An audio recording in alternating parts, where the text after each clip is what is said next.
একদিন গভীর বনে সব প্রাণী জড়ো হলো। তাদের বড় চিন্তা, এই বনে কারা রাজা হবে। সবাই একে অপরের দিকে তাকালো। হঠাৎ বাঘ গর্জন করে বলল, শোনো সবাই, আমি সবচেয়ে শক্তিশালী প্রাণী, আমি বনের রাজা হবার যোগ্য। হাতি ধীরে ধীরে সামনে এসে বলে, শুধু শক্তি থাকলে রাজা হওয়া যায় না, রাজা হতে হলে ধৈর্য আর মনের বড়ত্ব লাগে। আমি তোমার চেয়ে অনেক বড়, আমি বনের রাজা হব। এইদিকে কুকুর লাফাতে লাফাতে এসে বলল, হ্যাঁ, তোমরা শক্তিশালী, কিন্তু রাজা হওয়ার জন্য বন্ধু হওয়া দরকার। আমি সবার সঙ্গে থাকি, হাসি ঠাট্টা করি, আমার মতো ভালো রাজা আর কেউ হতে পারে না। সাপ গাছের ডাল থেকে ফোঁস ফোঁস করে বলে উঠল, তোমরা কেউ রাজা হতে পারবে না, আমি সবার মধ্যে সবচেয়ে বুদ্ধিমান। বুদ্ধি দিয়ে বনের যত সমস্যার সমাধান আমি করতে পারি, তাই আমি রাজা হওয়ার উপযুক্ত। তর্ক বিতর্ক অনেকক্ষণ চলতে থাকলো। শেষে বনের এক বয়স্ক উল্লুক এসে বলল, তোমরা তর্ক করতো ভালো কথা, কিন্তু রাজা হতে হলে নিজেদের প্রমাণ করতে হবে।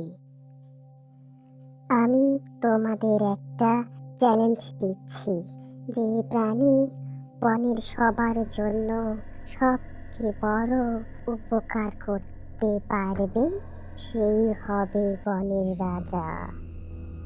সবাই চ্যালেঞ্জ নিতে রাজি হলো। প্রথমে হাতি নিজের শক্তি দেখাতে গেল।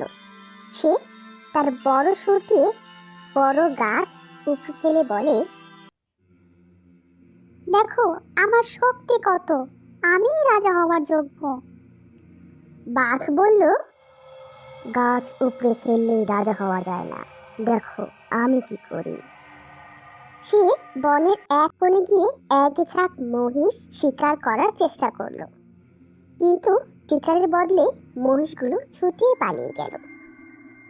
মহিষদের পালাতে দেখে কুকুর হাসতে হাসতে বলল, বাঘ মশাই, রাজা হওয়ার আগে একটু দৌড়ানোর প্র্যাকটিস করো।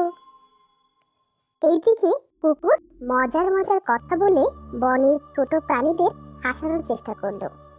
সে বলল, আমাকে রাজা বানালে আমি প্রতিদিন সবাইকে হারের উৎসব দিব। সবাই তার কথা শুনে হাসতে লাগলো। সব শেষে সাপ সামনে এলো। সে বলল, আমি দেখিয়ে দিচ্ছি কাকে রাজা হতে হবে। সে বনের এক বিষাক্ত নদীর কাছে গিয়ে সেখানে বাসা বাঁধা মশাদের তাড়িয়ে দিল। এতে বনের প্রাণীরা নদীর পানি খেতে পারল। সবাই একসঙ্গে জড়ো হলো এবং উল্লুকের কাছে গেল। উল্লুক বলল, তোমাদের সবারই কাজ ভালো ছিল, কিন্তু বনের সবচেয়ে উপকার করেছে কুকুর। সে সবার মন ভালো করেছে, তাই আমি তাকেই রাজা ঘোষণা করছি। সবাই কুকুরকে অভিনন্দন জানালো। কুকুর খুশি হয়ে বলল, আমি রাজা হলে সবার বন্ধু হয়ে থাকবো, আমাদের বন যেন সব সময়ই আনন্দে ভরে থাকে। আর হ্যাঁ, প্রতিদিন হারের উৎসব চলবে। আমাদের চ্যানেলে নতুন হয়ে থাকলে ভিডিওটাকে একটি লাইক ও সাবস্ক্রাইব করে দিও, আর পাশে নোটিফিকেশন অন করে দিও, তাহলে নতুন ভিডিও দেওয়ার সাথে সাথে তোমরা পেয়ে যাবে। ধন্যবাদ।